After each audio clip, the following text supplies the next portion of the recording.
সুপ্রিয় দর্শক, আপনাদের সবাইকে শুভেচ্ছা। আরটিভির বিশেষ আলোচনা গোল টেবিলে আপনাদের প্রত্যেককে স্বাগত জানাচ্ছি। আমি রুবায়েত ফেরদৌস। আজকে আমাদের আলোচনার বিষয় জনগণের রাজনীতি বনাম ফায়দা হাসিলের রাজনীতি। এ বিষয়ে কথা বলবার জন্য আমাদের সঙ্গে বিজ্ঞ প্যানেলিস্টরা আছেন। দর্শক, আমরা আলোচনায় যাব তার আগে চলুন আজকের আমাদের যারা প্যানেলিস্ট তাদের সঙ্গে পরিচিত হয়ে নেই।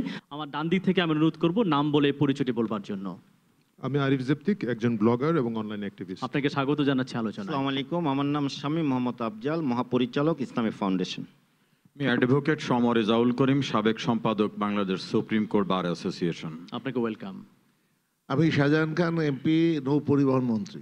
আপনাকে স্বাগত জানাচ্ছি। আমার বাঁ দিকে আছেন শওকত মাহমুদ, বিএনপি চেয়ারপারসনের উপদেষ্টা কাউন্সিলের সদস্য। আপনাকে স্বাগত জানাচ্ছি। মাহিবি চৌধুরী, যুগ্ম মহাসচিব বিকল্পধারা বাংলাদেশ। ওয়েলকাম। আব্দুর রব ইউসুফি, সিনিয়র নায়েবে আমির, বাংলাদেশ খেলাফত মজলিস এবং যুগ্ম আহ্বায়ক হেফাজতে ইসলাম। আপনাকে স্বাগত জানাচ্ছি।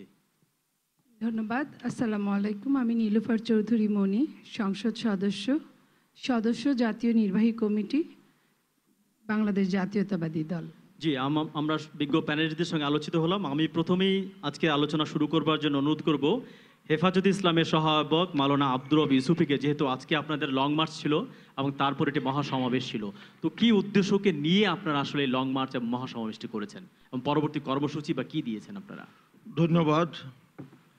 আপনারা জানেন যে আমরা 13 দফা দাবিতে এই হেফাজতে ইসলাম আমাদের আজকের কর্মসূচিটা ছিল। এই 13 দফার মধ্যে মূল দাবি হচ্ছে, প্রথম, যে আমাদের সংবিধানে আল্লাহর উপরে পূর্ণ আস্থা ও বিশ্বাস, এটা সংবিধানের মূলনীতিতে ছিল, কিন্তু বর্তমান সরকার ক্ষমতায় এসে এটাকে সেখান থেকে আউট করে দিয়েছে এবং সেখানে ধর্মনিরপেক্ষতা প্রতিস্থাপন করেছেন।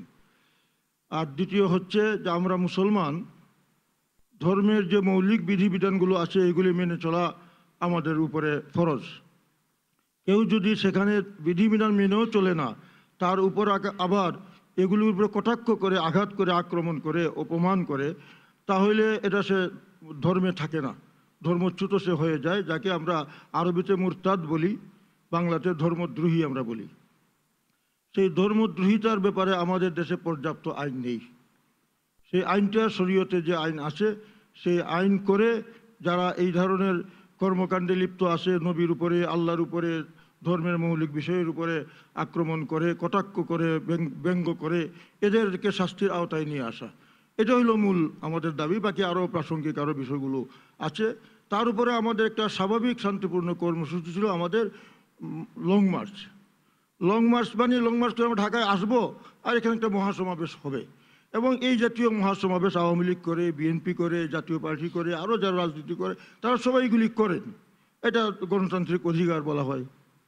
আমরা এইভাবে একটা শান্তিপূর্ণ কর্মসূচি দিয়েছি, কিন্তু আমরা দেখলাম যে আমরা কর্মসূচি ঘোষণা করেছি 1 মাস পূর্বে, তারপর শেষের দিকে এসে আমাদের যে পূর্ণ প্রস্তুতি চলছে, তখন দেখা গেল যে কিছু কিছু অখ্যাত সংগঠন আমাদের এই কর্মসূচির বিরুদ্ধে তারা এটাকে প্রতিহত করবে, এই জন্য তারা ধর্মঘট দিয়ে দিল, হরতাল দিয়ে দিল। আবার পাশাপাশি দেখলাম এই সড়ক পরিবহন শ্রমিকদের, তারাও সে পরিবহন ধর্মঘট ডেকে দিলেন। এখন এটা একটা প্রশ্ন, আজকে এখানে বিজ্ঞ আলোচকরা আছেন, যে একটা শান্তিপূর্ণ কর্মসূচিকে বাধাগ্রস্ত করা, যদি এটা আওয়ামী লীগের কর্মসূচি হতো, সমাবেশ হতো, আমরা যদি হরতাল দিতাম, আমরা যদি ধর্মঘট ডাকতাম, তাহলে আমাদেরকে অবশ্যই জঙ্গি বা সন্ত্রাসী বলা হতো, যে একটা নিয়মতান্ত্রিক কর্মসূচিকে আমরা কেন বাধা দিলাম। কিন্তু আজকে যারা আমাদের কর্মসূচিকে বাধা দিলেন, এবং আপনারা দেখেছেন, এটাকেই বলে আপনার ওইখানে বলা হতো, একটা কিছুদিন আগে শুনতাম শাহবাগে নাকি তারুণ্যের উচ্ছ্বাস। আমাদের এখানে বৃদ্ধ তো খুব একটা বেশি আসে নাই, তারুণ্যের উচ্ছ্বাস এখানে কোনো আপনার মিডিয়ারাও প্রচার করে এখানে লোকদেরকে নিয়ে আসেন নাই। লোকেরা তাদের নিজের ইমানি তাকিদে এসেছে, এবং কি পরিমাণ লোক এসেছে এত বাধা বিপত্তির পরে, যেখানে প্রতিটি জেলা এবং মহানগর শহরে, রাজপথে, এখানে প্রতিটি এলাকায় হাজার হাজার মানুষ না আসার কারণে তারা সেখানে অবস্থান নিয়েছে। এত সত্ত্বেও ঢাকা শহরে যে লোক সমাগম হয়েছে, আমরা মনে করি অর্ধেক লোক আসেনি। যদি সেই লোকগুলি আসতো তাহলে কি হতো? কারণ এই যে বাধা সৃষ্টি করাটা, এটাকে আপনারা কি দেখবেন? এখন এটা কি জঙ্গিবাদ বলবেন কিনা, সন্ত্রাস বলবেন কিনা, জি আমি আমরা আপনার কাছে আবার আসবো। আমি একটু যাব নৌ পরিবহন মন্ত্রী শাহজাহান খান। তিনি অনেকগুলো প্রশ্ন উত্থাপন করেছেন। একটি 13 দফা দাবিতে তারা লং মার্চ এবং মহাসমাবেশ করেছেন এবং তাদেরকে শান্তিপূর্ণভাবে করতে দেওয়া হয়নি, নানা জায়গায় বাধা দেওয়া হয়েছে এবং পরিবহনের ব্যাপারটিও নিয়ে এসে আপনি তো পরিবহনের সঙ্গে যুক্ত, যদি একটু জবাব দেন আপনি। আসসালামু আলাইকুম। আপনাকে ধন্যবাদ ফেরদৌস সাহেব। আমাদের মাওলানা আব্দুর রব ইউসুফি উনি তার বক্তব্য রেখেছেন 13 দফা দাবি।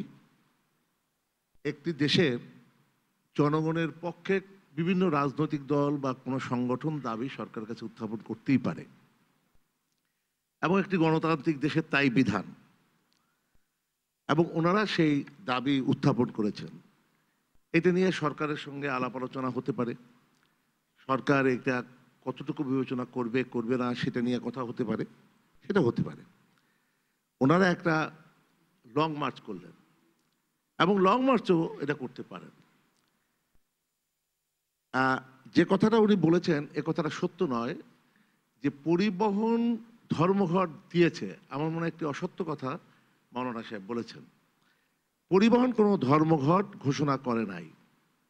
পরিবহনের যে সমস্যাটা হলো সেটা হলো যে এই সঙ্গে যদি আমাদের মাওলানা সাহেব উনি বলতেন যে ওনাদের এই দাবির মধ্যে 13 দফা দাবি আমার কাছে আছে, আমি 13 দফা দাবি খুব মনোযোগ সহকারে দেখলাম।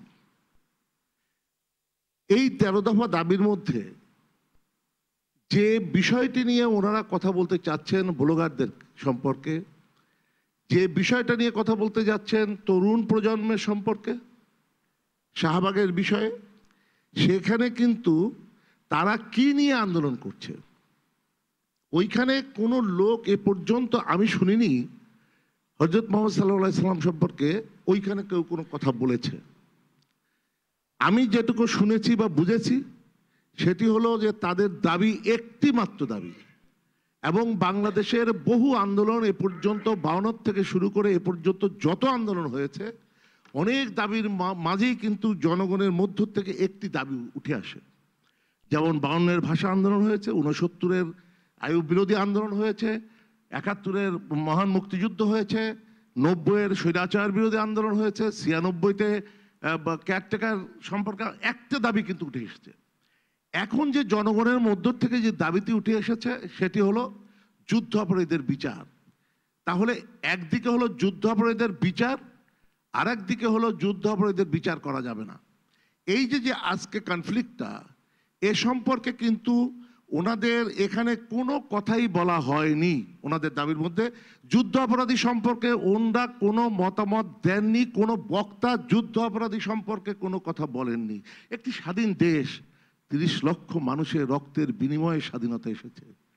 কত মা কত বোন তার সন্তান হারিয়েছে, কত বাবা মা তার সন্তান হারিয়েছে, কত মা বোন তার সম্ভ্রম হারিয়েছে, কত মায়ের বোনের গর্ভে সন্তান রেখে সন্তানের পিতা যুদ্ধে গেছে, সে তো আর ফিরে আসেনি।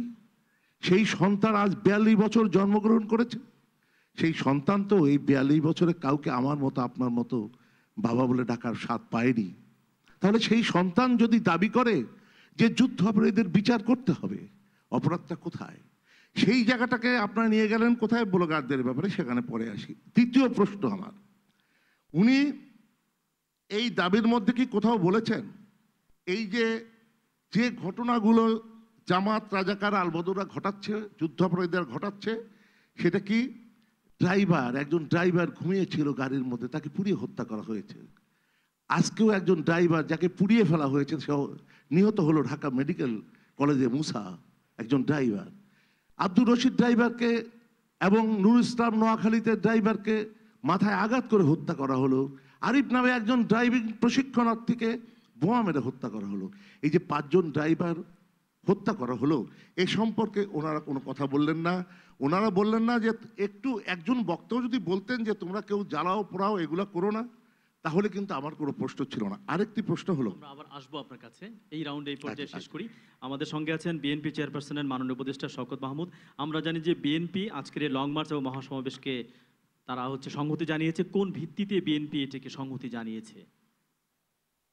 ভিত্তিটি খুব পরিষ্কার। মাওলানা আব্দুর রফ ইউসুফ সাহেব বলেছেন সংবিধানে বিসমিল্লাহ ছিল, বিসমিল্লাহকে বিতর্কিত 15দশ সংশোধনীর মাধ্যমে বাদ দেওয়া হয়েছে। এই সংবিধানের বিসমিল্লাহর সংযোজন ঘটিয়েছিলেন শহীদ রাষ্ট্রপতি জিয়াউর রহমান। আমরা আল্লাহর উপর অবিচল আস্থা ও বিশ্বাসের এই বিধানটি তিনি সংযোজন করেছিলেন এবং সেটা বাদ দেওয়াতে বাংলাদেশের ধর্মপ্রাণ মানুষের মনে আঘাত পড়েছে। সেই কারণে আমরা এটা প্রতিবাদ করেছি এবং ইসলাম বিদ্বেষী প্রচারণায় বাংলাদেশের মানুষ যেভাবে সংক্ষুব্ধ হয়ে উঠেছে, সেই সংক্ষোভের প্রতি সহমত জানিয়েই বিএনপি হেফাজতে ইসলামী বাংলাদেশের আন্দোলনে নৈতিক সমর্থন দিয়েছে।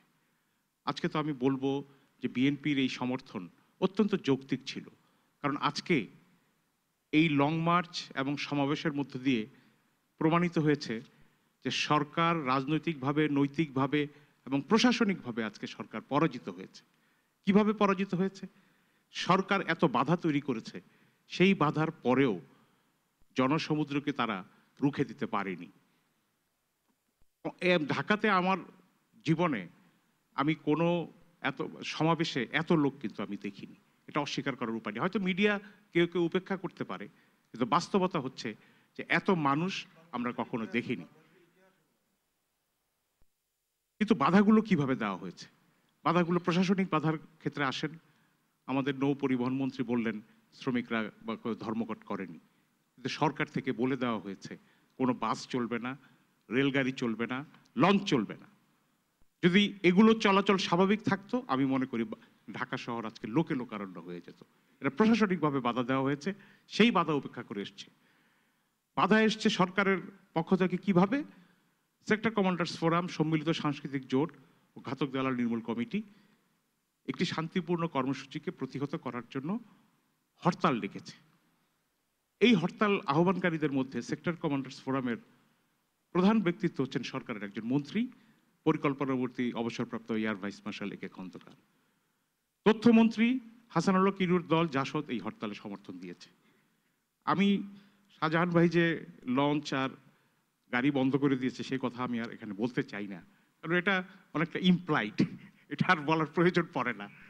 এরপরেও সমাবেশ হয়েছে এবং সরকারের যে প্রপাগান্ডা ছিল যে জামাত শিবির এই লং মার্চের ভিতরে ঢুকে তারা নাশকতা করবে এবং এই কল্পিত নাশকতার ধূম্রজাল ছড়িয়ে সরকার একটি বিরাট মানে আইন শৃঙ্খলার পরিস্থিতি তৈরি করতে চেয়েছিল। আজকে হেফাজতে ইসলামী বাংলাদেশের সমাবেশ শান্তিপূর্ণভাবে অনুষ্ঠানের মধ্যে দিয়ে প্রমাণিত হয়েছে যে ওই নাশকতার তত্ত্ব ছিল সম্পূর্ণ একটি অমূলক এবং মন গড়া তত্ত্ব, এবং তারা এই তত্ত্বটি বানিয়েছে। সবশেষে বলবো, এই সমাবেশ থেকে বলা হয়েছে যে এই সরকার নাস্তিক মুরতাদের সরকার। বাংলাদেশে ইতিপূর্বে কোনো সরকারকে আলেম সমাজ কিন্তু নাস্তিক সরকার বলে ঘোষণা করেনি, এবং তারা এও বলেছেন শেষে যে এই সরকারের আর ক্ষমতায় এক মুহূর্ত থাকার কোনো অধিকার নেই। এই অর্থে আমি বলছি যে সরকার যদি বাধা না দিয়ে শান্তিপূর্ণভাবে এই লং মার্চটি অনুষ্ঠান করতে দিত, তাহলে কিন্তু সরকারের গায়ে এত কিছু লাগতো না। এই কারণে আমি বলছি যারাও এই লং মার্চকে প্রতিহত করার ঘোষণা দিয়েছেন, সেই প্রতিহতের ঘোষণাও আজকে অসার বলে প্রমাণিত হয়েছে। অনেক জায়গায় মঞ্চ বানিয়ে প্রতিহত করার চেষ্টা হয়েছে, কিন্তু মানুষকে রুখা যায়নি। আসলে ধর্মপ্রাণ মানুষের এই ক্ষোভকে কোনো ধরনের কর্মসূচি দিয়ে, প্রশাসনিক ব্যবস্থা দিয়ে এটা রুখে দেওয়া যায় না, এটাই প্রমাণিত হয়েছে। জি, আমরা আপনার কাছে আবারও আসবো। আমাদের সঙ্গে আছেন আরিফ জেফতিক। যে দাবিটির কথা বলা হচ্ছে 13 দফার মধ্যে আছে এবং শাহবাগ সম্পর্কে বলা হচ্ছে যে নাস্তিক মুরতাদদের একটি সংগঠনে দাঁড়িয়েছে, তাদের এই অপপ্রচার কিংবা উনি যেটা বলছেন যে সত্যি এরকম হচ্ছে, এই ভিত্তিটা কিংবা কেন এটি তৈরি হলো আসলে? আমি প্রথমেই ধন্যবাদ জানাবো আরটিভিকে, যে আপনাদের মাধ্যমে হলো শেষ পর্যন্ত আমরা একজন আলেম মৌলানা আব্দুর রবি ইউসুফী সাহেবের সামনে আমি দাঁড়িয়ে একটু কথা বলতে পারছি। আমরা বারবার চেষ্টা করছিলাম এই জিনিসগুলা, যদি অরাজনৈতিকভাবে ওনারা যেভাবে বলছেন যে আল্লাহর রাসূলের সম্মানের জন্য, আল্লাহর ইসলামের সম্মানের জন্য ওনারা আন্দোলন করছেন, তাহলে ওনারা আমাদেরকে যদি জিজ্ঞেস করতেন তাহলে ভালো হতো। আজকে হুজুর মাওলানা আব্দুর রবি ইউসুফী বলেছেন যে এইখানে ওনারা গণতান্ত্রিক কার্যক্রম চালাচ্ছিলেন, সরকার এবং বিভিন্ন সংগঠনের পক্ষ থেকে বাধা দেওয়া হচ্ছে।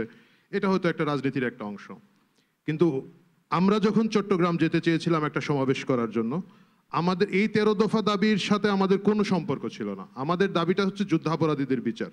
আমরা একটা বিভাগীয় সমাবেশ করতে চেয়েছি। আমরা বাংলাদেশের কোনো হাক্কানি আলেমের প্রতি কোনো বেয়াদবি করি নাই। আমরা আল্লাহ রাসূলের অসম্মান করা তো অসম্ভব কথা।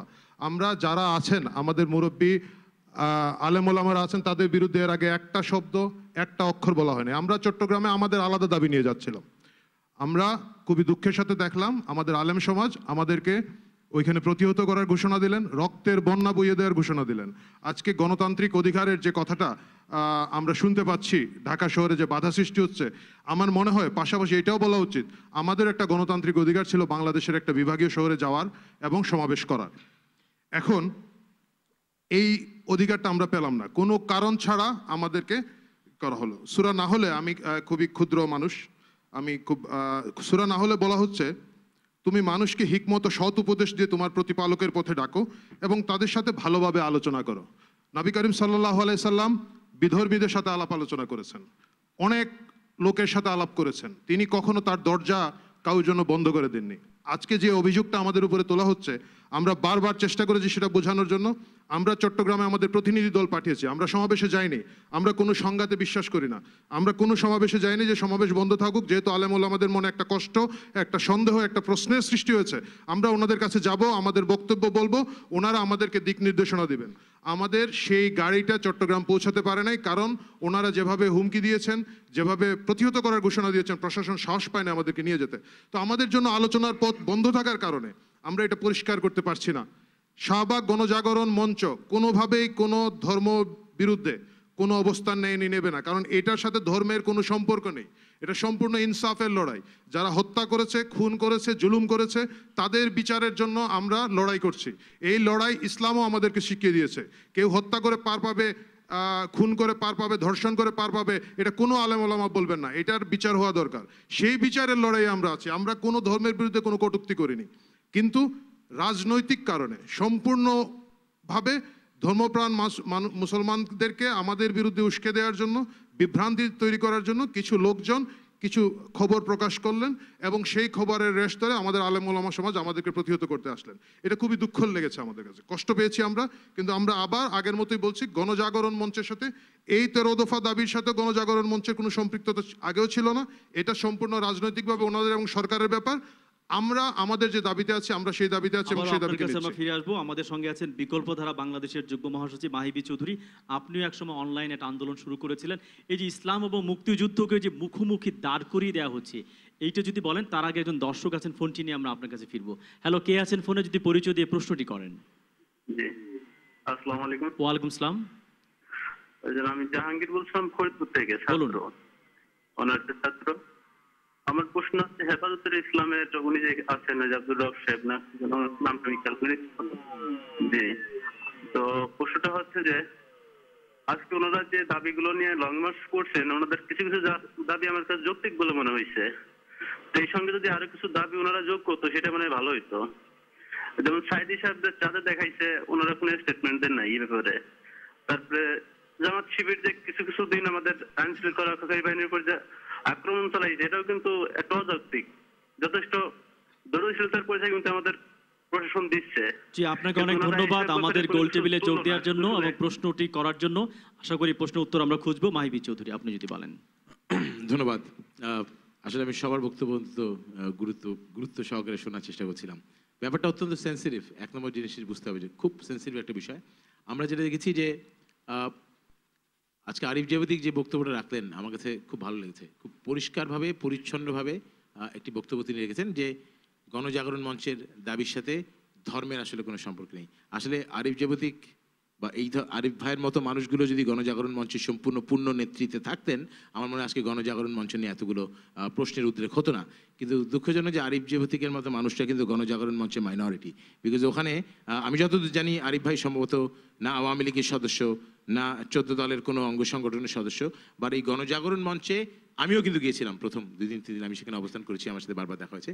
কিন্তু সেটাকে রাজনৈতিকভাবে, যখন অরাজনৈতিক ছাত্ররা, অরাজনৈতিক তরুণরা যখন রাস্তায় নেমে আসলো একটি দাবি নিয়ে, ফাঁসির দাবি নিয়ে, যারা অত্যাচার করেছে, যারা জুলুম করেছে, যারা মানুষ হত্যা করেছে, যারা ধর্ষণ করেছে, তাদের বিচারের দাবিতে অরাজনৈতিক সাধারণ তরুণ প্রজন্ম যখন রাস্তায় নেমে আসলো, তাদেরকে নিয়ন্ত্রণ করবার জন্য সাংগঠনিকভাবে যে কমিটি দেওয়া হলো, সেই কমিটি পরিপূর্ণভাবে একটি রাজনৈতিক নিয়ন্ত্রণে চলে গেল। শুধুমাত্র সেই কমিটিতে 17 জন বা 18টি সংগঠন রয়েছে। সেই সংগঠনের ছাত্রলীগ সহ 14 দলের প্রতিটি দলের ছাত্র সংগঠন সেখানে জড়িত, আর কেউ নাই। আমরাও সেখানে গিয়েছিলাম, আশেপাশেও কমিটির আশেপাশে যেতে দেওয়া হয়নি। সম্পূর্ণ নিয়ন্ত্রিত একটি কমিটির মাধ্যমে এই সম্পূর্ণ গণজাগরণ, যেই তারুণ্যের যে গণজাগরণের উদ্রেক হয়েছিল সেটাকে দলীয়করণ করার একটা ষড়যন্ত্র প্রথম থেকে সেখানে ছিল। আমি আজকে আরিফ ভাইয়ের বক্তব্য ওয়াজ ভেরি ক্লিয়ার। এই বক্তব্য যদি অফিসিয়ালি গণজাগরণ মঞ্চের হতো, আমি আসলে সেটাকে সাধুবাদ জানাতাম এবং আমি সেটাই দেখতে চেয়েছিলাম, কিন্তু দুঃখজনক সেটা হয়নি। আমি এখানে অনেকগুলো বক্তব্য শুনেছি। মাননীয় মন্ত্রী শাহজাহান খান সাহেব আমার অত্যন্ত পছন্দের একজন মানুষ, তো আমি ওনার বক্তব্যের কয়েকটা জায়গায় বলবো যে অত্যন্ত সঠিকভাবে উনি বলেছেন গণজাগরণ মঞ্চের আন্দোলন শুরু হয়েছিল একটি দাবি নিয়ে, কিন্তু সেই গণজাগরণ মঞ্চ মাননীয় মন্ত্রী একটি দাবিতে এখন আর নেই। সে একটি দাবি থেকে বহু দাবিতে তারা সরে গিয়েছেন। That is the problem. ওনারা চলে গেলেন, কোথায় চলে গেলেন? জামাত শিবির নিষিদ্ধের দাবি একটি রাজনৈতিক দাবি, একটি দলীয় রাজনৈতিক দাবি ছিল, সেটাও এটার মধ্যে একত্রিত হলো। অর্থনৈতিক প্রতিষ্ঠানগুলোকে বন্ধের দাবি আসা হলো। তারপরে আবার দেখুন আপনি, এর পাশাপাশি আমরা দেখলাম যে এই ফাঁসির দাবির বাইরে গিয়ে বিভিন্ন পত্রিকার বিরুদ্ধে কিছু কিছু জিনিস আসলো, এবং সবচাইতে দুঃখজনকভাবে দেখা গেল যে যখন আমরা দেখলাম যে সরকারের পক্ষ থেকে অত্যন্ত সঠিকভাবেই কিছু কিছু ব্লগারের বিরুদ্ধে, নট গণজাগরণ মঞ্চের সমস্ত ব্লগার বা যারা গণজাগরণের সাথে জড়িত তারা সবাই নাস্তিক, এই কথাটা সত্য নয়। আমরা সেটার সাথে জড়িত আমরা দেখেছি, অনেক একেবারে 5 ওয়াক্ত নামাজ পড়ার লোকজনও সেখানে যাচ্ছেন এবং সেখানে তারা ছিলেন, কিন্তু নেতৃত্বে যারা ছিলেন সেখানে যখন যাদের বিরুদ্ধে সুনির্দিষ্টভাবে রাসূল পাক সাল্লাল্লাহু আলাইহি ওয়াসাল্লামকে অপমান করে তার চরিত্র হরণ করে ব্লগে লেখার অভিযোগগুলো উঠল, সরকার যখন তাদেরকে গ্রেপ্তার করলো, গণজাগরণ মঞ্চ সেই গ্রেপ্তারের বিরোধিতা করলো। এটার কোনো প্রয়োজন ছিল বলে আমি মনে করি না।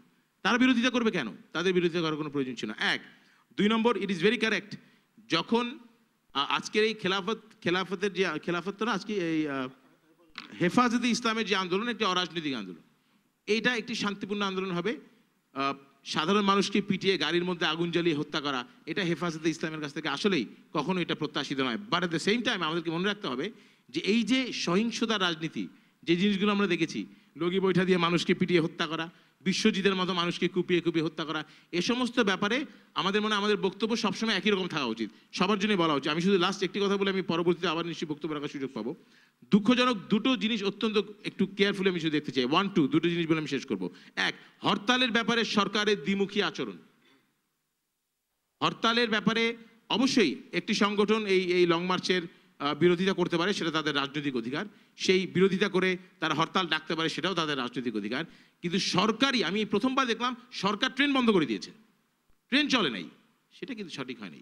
সরকারের মধ্যে জড়ানোর খুব একটা সঠিক কারণ ছিল বলে মনে হয় না, কারণ হরতালের বিরুদ্ধে সরকারের অবস্থান একই রকম থাকা উচিত ছিল। আর দ্বিতীয় আরেকটি জিনিস দুঃখজনকভাবে বাংলাদেশের তরুণ প্রজন্ম দেখলো যে দলীয় রাজনীতির চাপে হোক, যে কোনো কারণে হোক, আলেম সমাজের মধ্যে যে দ্বিধা বিভক্তি দেখা গেল, আলেম সমাজের মধ্যে দ্বিধা বিভক্তি, এটা কিন্তু বাংলাদেশের তরুণ প্রজন্মকে দুঃখ দিয়েছে। এটা আমরা আসলে মনে করি যে এই জায়গাটায় আলেম সমাজ অবশ্যই দলীয় রাজনীতির চাপে নয়, এই কিছু কিছু ইস্যুতে তাদের ঐক্য থাকবে, যে আল্লাহ ও রাসূলের ব্যাপারে যারা বিরোধিতা করেছে তাদের ব্যাপারে যখন বক্তব্য রাখতে এসে সেখানে আলেম সমাজের ঐক্যবদ্ধ থাকা উচিত ছিল। কেন আমার বাবা সবসময় বলতেন যে শুধুমাত্র মূর্তির কাছে মাথা নত করাই শিরক না, ক্ষমতার কাছে মাথা নত করাও শিরকের শামিল। সেই জিনিসটি সমস্ত আলেম সমাজ একত্রিতভাবে মনে রাখবেন, সেটা বাংলাদেশের তরুণ প্রজন্ম বিশ্বাস করে। মিস্টার চৌধুরী, আমি এই জায়গায় একটু আসবো, গণজাগরণ মঞ্চ নিয়ে কিছু আলাপ আছে, এটা আমার মনে একটু ক্লিয়ার পরে আবার অবশ্যই আসবো। আমাদের সঙ্গে এই মুহূর্তে যোগ দিয়েছেন সম্মিলিত সাংস্কৃতিক জোটের সভাপতি নাসিরুদ্দিন হোসেন বাচ্চু ভাই, আপনাকে স্বাগত জানাচ্ছি। কিন্তু এই মুহূর্তে আমরা বিরতিতে যাব, ফিরে এসে আপনার কথা আমরা শুনবো। প্রিয় দর্শক, আপনারা গোল টেবিল দেখছেন, আমরা কথা বলছিলাম জনগণের রাজনীতি বনাম ফায়দা হাসিলের রাজনীতি। আমাদের সঙ্গে থাকুন, বিরতির পরে এসে আমরা আমাদের বিজ্ঞ প্যানেলিস্ট যারা আছেন তাদের কথা শুনবো। ছোট্ট বিরতি নিচ্ছি, ফিরছি এখনই।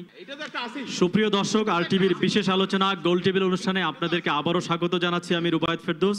আজকে আমরা কথা বলছিলাম জনগণের রাজনীতি বনাম ফায়দা হাসিলের রাজনীতি।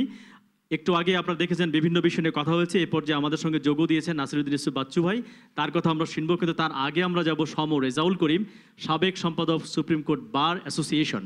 তো আপনি যদি বলেন যেরকমটি হেফাজতে ইসলামের পক্ষ থেকে বলা হয়েছে, সংবিধানের কতগুলো দফাকে প্রতিস্থাপন করা হয়েছে এবং তারা দাবি করেছেন সেগুলো প্রতিস্থাপন করতে হবে, তো এই ব্যাপারে যদি বলেন যে সংবিধানের ব্যাখ্যাটা কেমন হবে আইনের মানুষ হিসেবে? ধন্যবাদ। কিছু কিছু বিষয় আমরা একটু গভীরে না গিয়ে অনেক সময় অনুমান ভিত্তিক দৌড় দেই, সে কারণেই সমস্যা হয়ে যায়।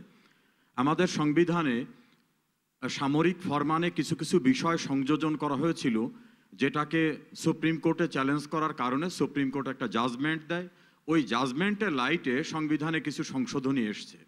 তবে আমরা বোধহয় যারা এটা নিয়ে সমালোচনা করি তারা গভীরভাবে খতিয়ে দেখিনি। যেমন শওকত ভাই বলছেন যে বিসমিল্লাহকে বাদ দেওয়া, বিসমিল্লাহ কিন্তু সংবিধান থেকে বাদ দেওয়া হয়নি। আর মাওলানা আব্দুর রব ইউসুফি যেটা বলছেন যে তাদের যে 13 দফা দাবির প্রথম দফা যে আল্লাহর উপর পূর্ণ আস্থা ও বিশ্বাসকে পুনরস্থাপন, আমি আজকে এই লক্ষ লক্ষ মানুষ RTVর প্রোগ্রাম দেখবে, সংবিধানটা দয়া করে দেখবেন।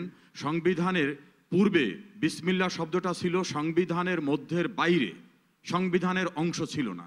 কিন্তু সংশোধিত সংবিধানের প্রস্তাবনায় 2য় প্যারাগ্রাফে পরিষ্কারভাবে বলা হয়েছে পরম করুণাময় আল্লাহ রব্বুল আলামিন অবলিক সৃষ্টিকর্তার নামে।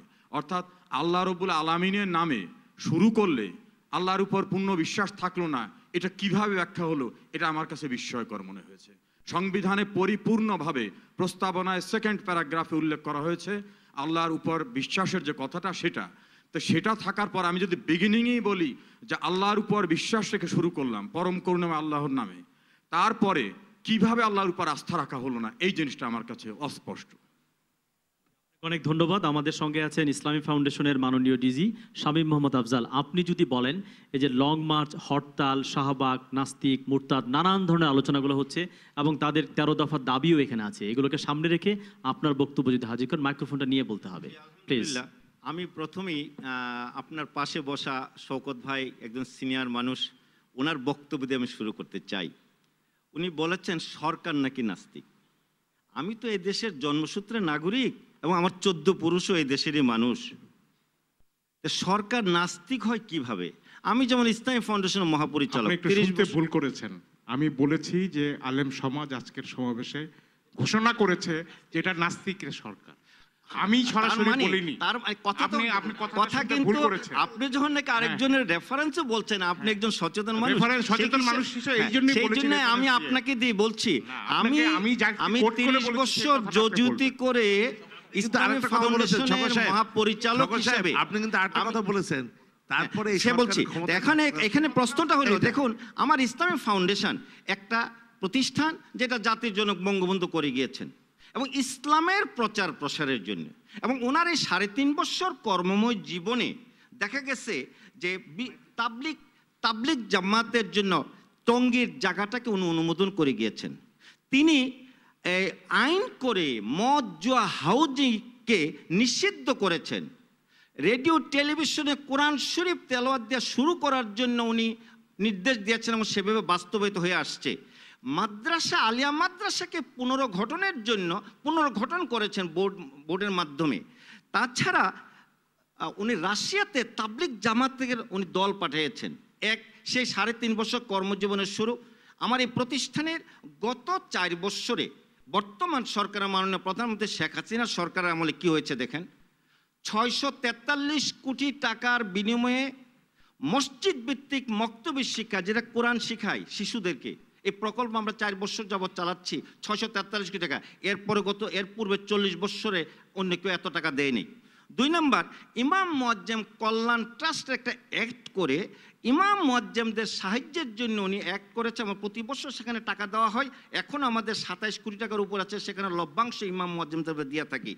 তারপরে এই ফতুয়াকে আজকে প্রায় 20 বছর যাবৎ হাইকোর্টের একটা রায় ছিল, এই সরকারের আমলে আপিলের ডিভিশন থেকে আমরা রায় নিয়েছি, বিজ্ঞ উলামায়ে কেরামগণ ফতোয়া দেওয়া এটা তাদের অধিকার। এটাই গত বছর এটা হয়েছে।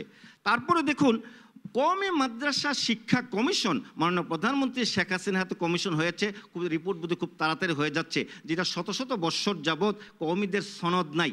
তারপরে দেখুন আল কোরআন ডিজিটাল করেছেন শেখ হাসিনার নিজের ব্যক্তিগত ওনার নির্দেশে, ওনার ডাইরেক্ট নির্দেশে আমাদের ধর্ম মন্ত্রণালয় করেছেন।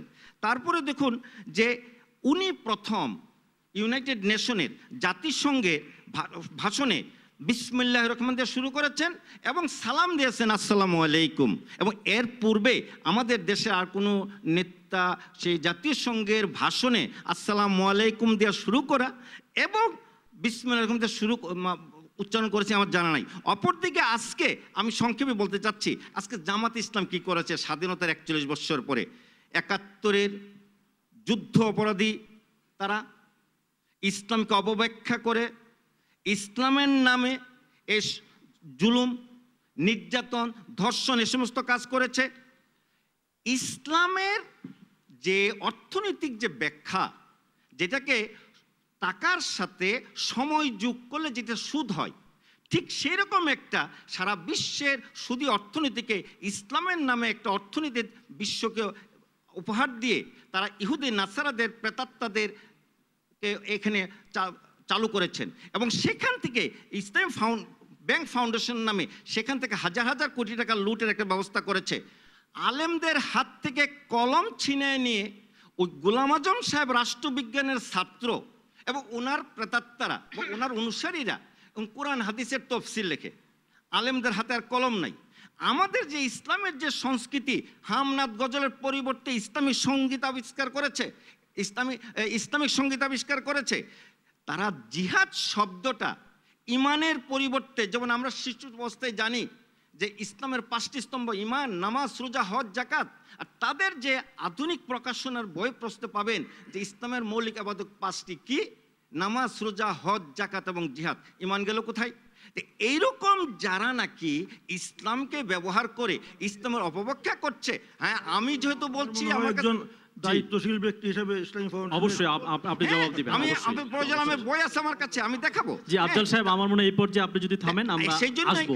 তবে আমি প্রথমেই জানাই রাখছি, এই যে মনে করেন আজকে হেফাজতে ইসলাম, আমি তার যে মুরব্বী আহমদ শফি সাহেব, আমি ব্যক্তিগত ওনার সাথে আমার পরিচয় আছে, যোগাযোগ আছে, আমি অত্যন্ত ওনাকে শ্রদ্ধা করি এবং এই দেশের মুরব্বিয়ান কেরাম, উলামায়ে কেরামকে উনি প্রতিনিধিত্ব করেন। সেই জন্য আমি অনুরোধ করব যে এই দেশের হক্কানি উলামায়ে কেরাম যদি ইসলামের জিম্মাদারি হয় বা দাওয়াতের জিম্মাদারি হয়, নবী করিম সাল্লাল্লাহু আলাইহি ওয়াসাল্লাম যে কাজটা করেছেন ওইটা মওদুদি দর্শনের গোলাম আজম গ্রন্থ থেকে তারা যে ছিনাই নিয়ে প্রকৃত দিনের শিক্ষা, দিনের দাওয়াত দেন, তাহলে বিশ্ববাসী উপকৃত, বাংলাদেশ নয়। জি আপনাকে অনেক ধন্যবাদ। আমরা আবারও আলোচনা করব। আমাদের সঙ্গে আছেন মাননীয় এমপি, বিএনপির দলীয় আপনি যদি একটু বলেন।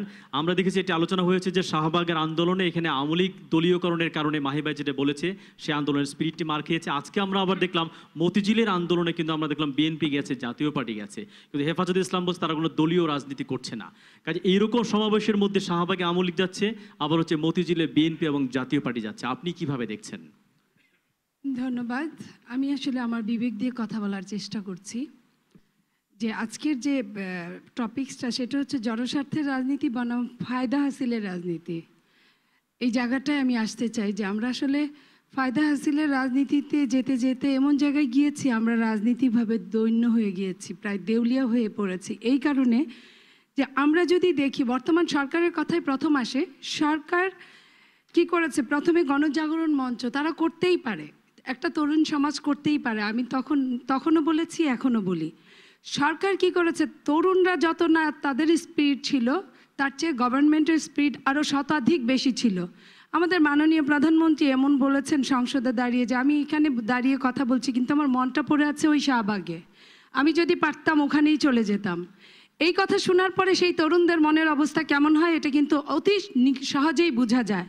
এবং আমাদের কলিগরা, আমাদের সরকারি দলীয় আমাদের সহকর্মীরা তারা বলছেন এই টকশোগুলোতে আসার সময় তাদের সাথে যখন করেছে, আরে আপা চলেন না যাই, আমরা 70 জন গিয়েছি, কি যে শান্তি ওখানে গেলে। এই হঠাৎ শান্তি, হঠাৎ দুঃখ কিভাবে পর্যবসিত হলো আমি জানি না।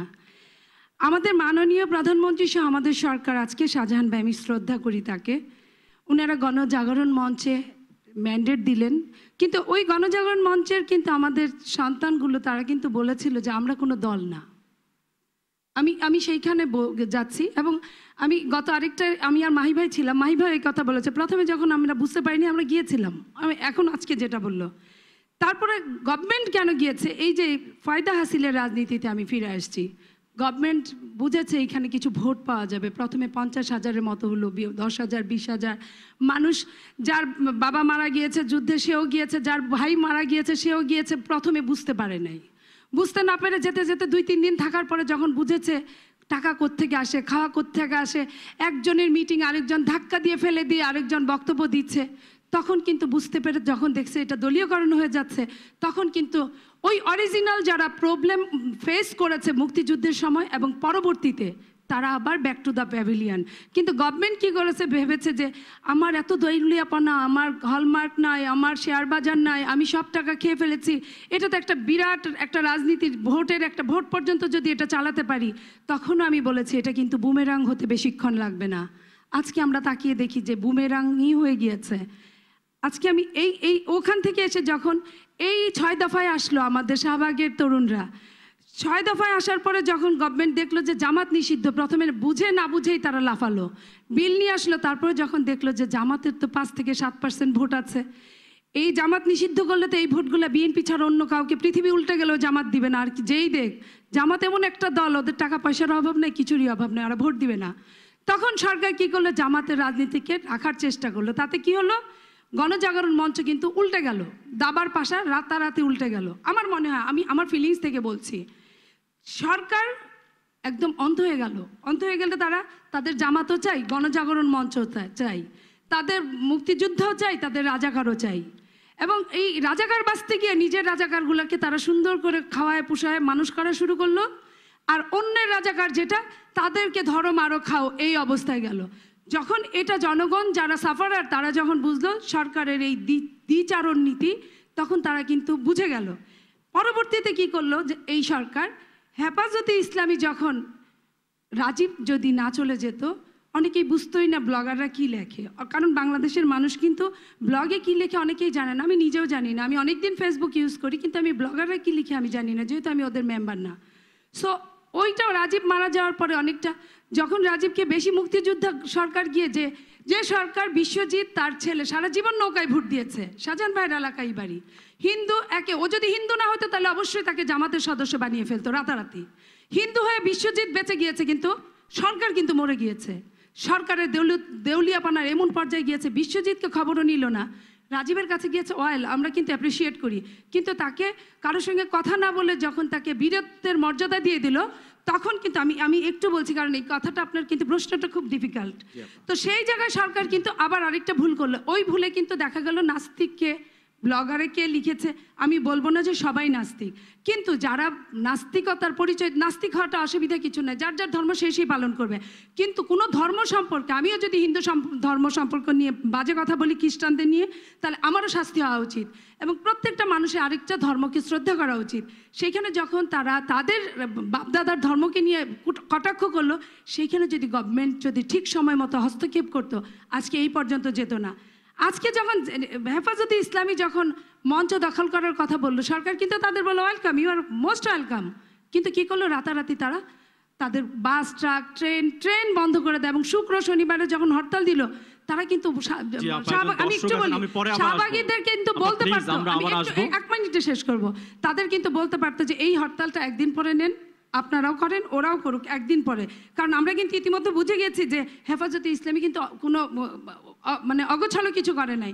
তো সেই জায়গায় সরকারই এগুলো সব তার নিজের মতো করে করছে, এবং আমরা খুবই লজ্জিত। আমি এক লাইনে শেষ করছি, আমরা খুব লজ্জিত। আমাদেরকে কিন্তু হেফাজতে ইসলামী শিখিয়ে গেছে কিভাবে সিস্টেমেটিক কথা বলতে হয়। এটা কিন্তু আজকে আমরা যদি এখনো এই বড় বড় দলগুলো যদি না তলিয়ে দেখি, ভবিষ্যৎ আমাদের জন্য অন্ধকার। দর্শক আছেন ফোনে, আপনি যদি পরিচয় দিয়ে আপনার প্রশ্নটি করেন। জি জি, আসসালামু আলাইকুম। ওয়ালাইকুম আসসালাম।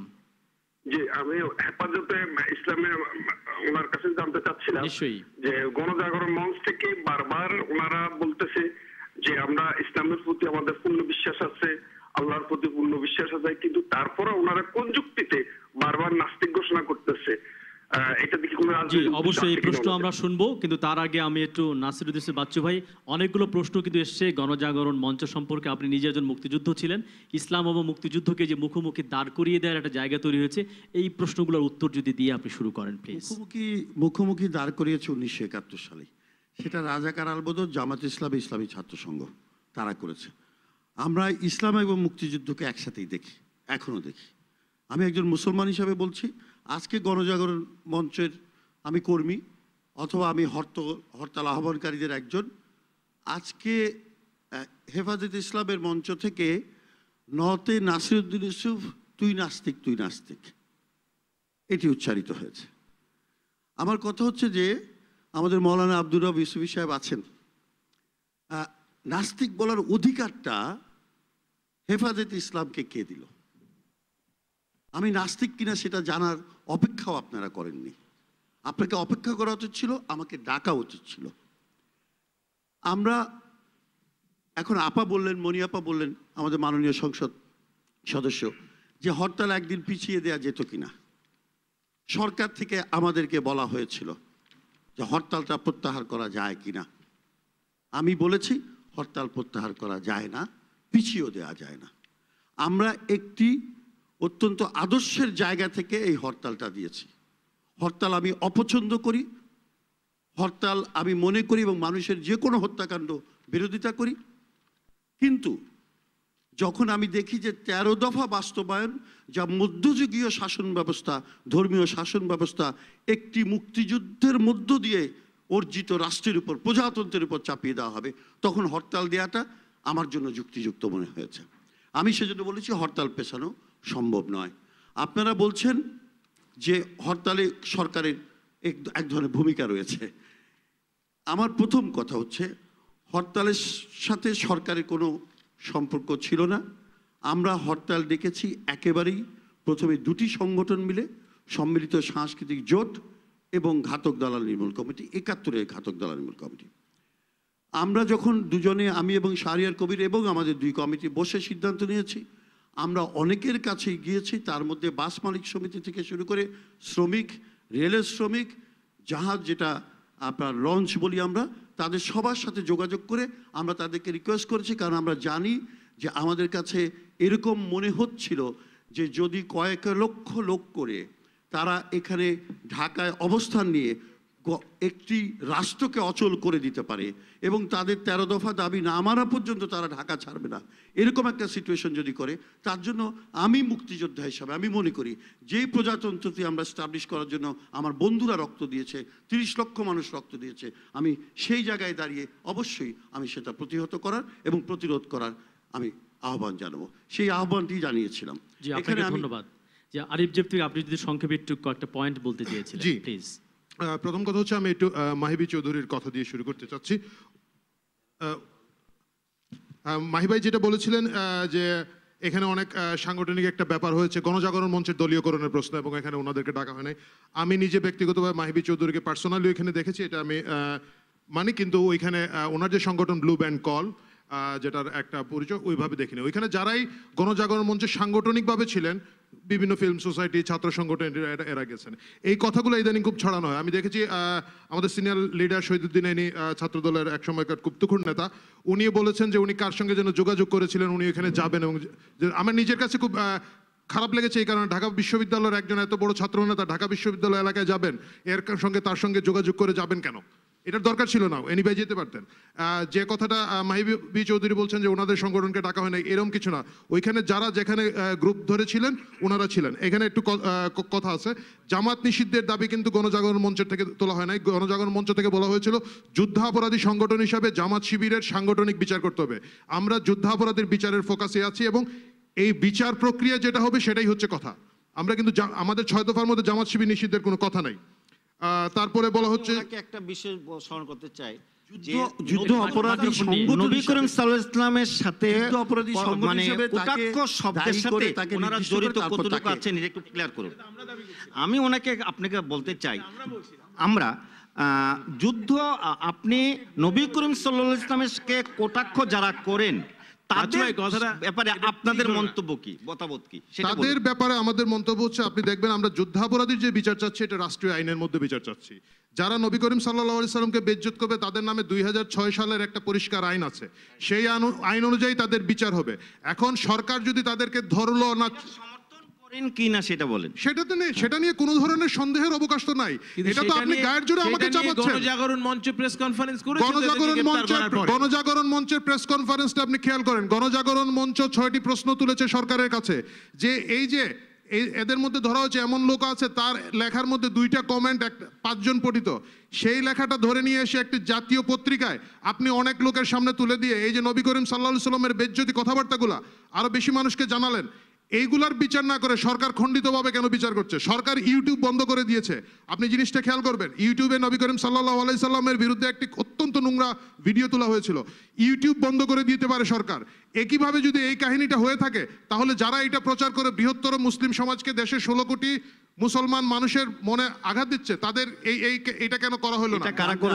পরিস্থিতি হয়েছে, আমরা এই জায়গাটা আছি। আমি 2টা প্রশ্ন করতে চাই মাওলানা আব্দুর রব ইউসুফী, আমাদের মুরব্বী, ওনার কাছে।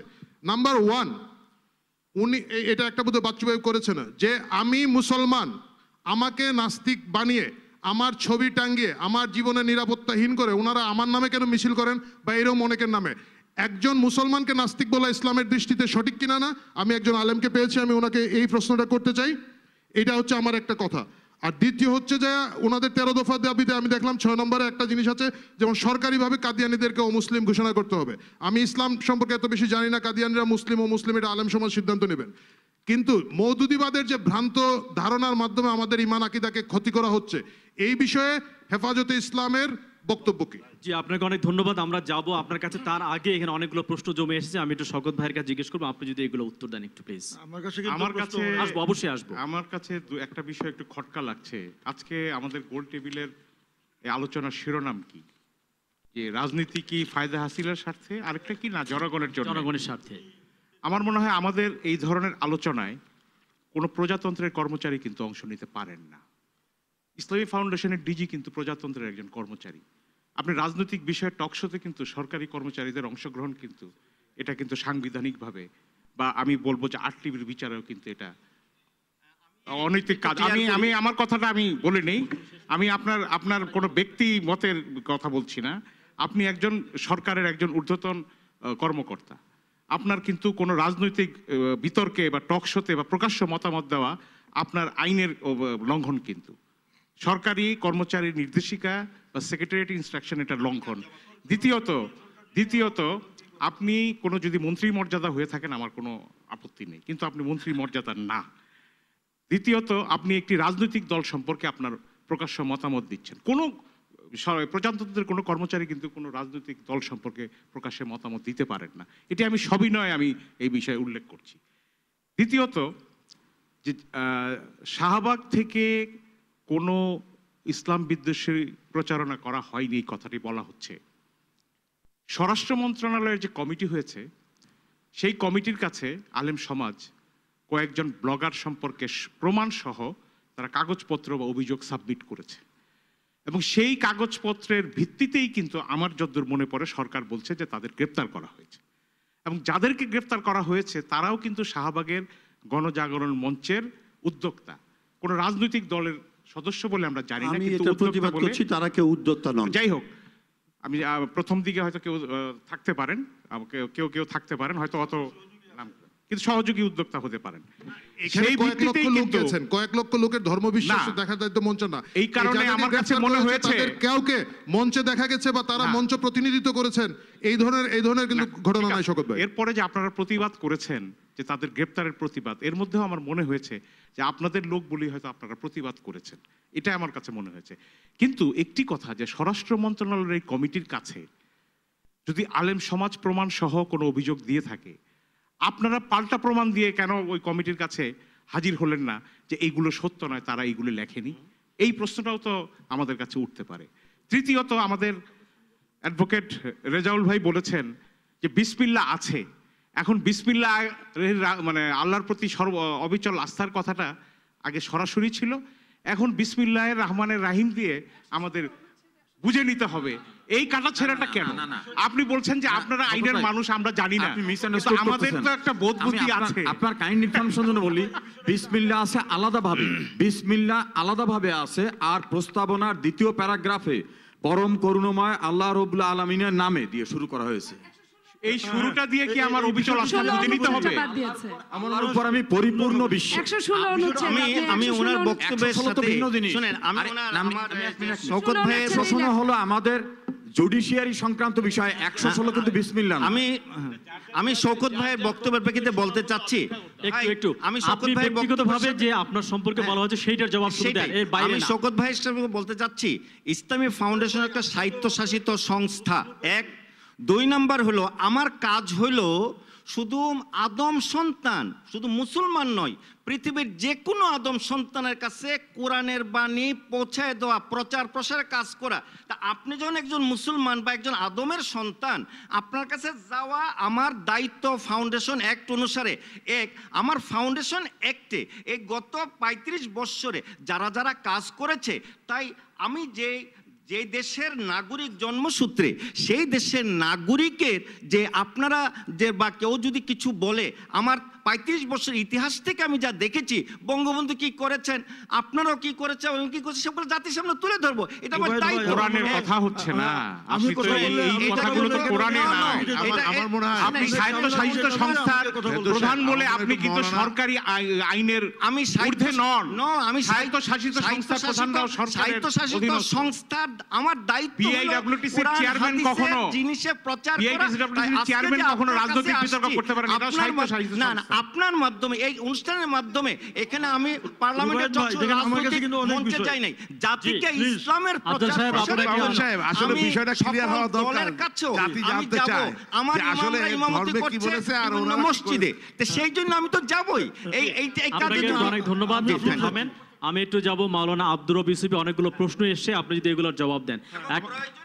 একটু প্লিজ, আপনি আর বলবেন না প্লিজ, উনি কথা বলবেন। প্রশ্ন আছে, আমার বিরুদ্ধে কিছু অভিযোগ আছে, প্লিজ আপনি বলেন। আমি এই কথাই শুরু করতে চাই যে এদেশে যুদ্ধাপরাধের জন্য আইন হয়েছে, ট্রাইব্যুনাল তৈরি হয়েছে, বিচার হয়েছে, ফাঁসি হয়েছে, যাবজ্জীবন হয়েছে। আলেমরা কোনো কথা বলে নাই, বিরুদ্ধে কোনো অভিযোগ উত্থাপন করে নাই। জামাত শিবির তার প্রতিবাদ করেছে, তারা আন্দোলন সংগ্রাম করেছে, রক্তক্ষয়ী আন্দোলন হয়েছে, আলেমরা কথা বলে নাই। কারণ আলেমরা মনে করে নাই যে যুদ্ধাপরাধ ইস্যুটা নিয়ে আমরা কথা বলি, দেশ তার আইনের গতিতে চলবে, সে আইন অনুযায়ী যা হবার সেটাই হবে। শাহবাগে যখন কাদের মোল্লার যাবজ্জীবন হলো, তার বিরুদ্ধে তার ফাঁসি চাই বলে সেখানে মঞ্চ স্থাপন করা হলো, সেখানে আলিম ওলামা কোনো কথা বলে নাই, তারা তাদেরটা করুক। আমরা কোন কথা বলেছি, যখন রাজীব এবং মহিউদ্দিন, আসিফ মহিউদ্দিন, এই দুইজনের ব্লগের আপত্তিকর বক্তব্যটা পেপার পত্রিকায় আসলো, কারণ আমরা আলেমরা এই জাতীয় ব্লগ টক এগুলি কম দেখি, সুযোগও কম, আমাদের অন্য জগৎ। যখন পত্র পত্রিকায় আসলো, আসার পরে তখন আলেমরা বা ইসলামিক দলগুলো এটার প্রতিবাদ জানালো যে এটা চলতে পারে না।